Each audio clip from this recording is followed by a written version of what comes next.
Elimi yüzümü yıkıyorum. Güzel bir şarkı, güzel bir banyo. Üstümü başımı giyiniyorum. Sağlam bir kahvaltı.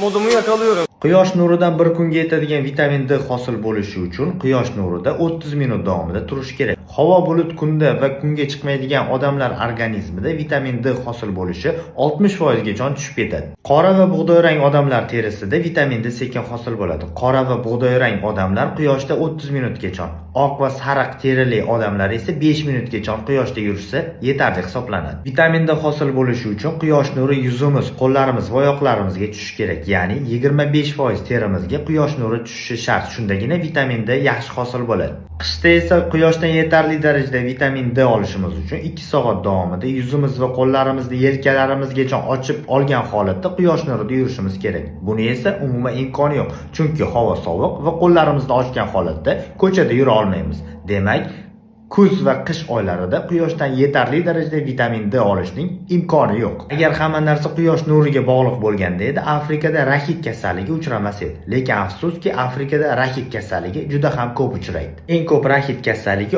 Osiyo, Afrika, Yaqin Sharq, Arab davlatlarida uchraydi. Vaholanki u yer issiq va quyosh ko'p chiqadi.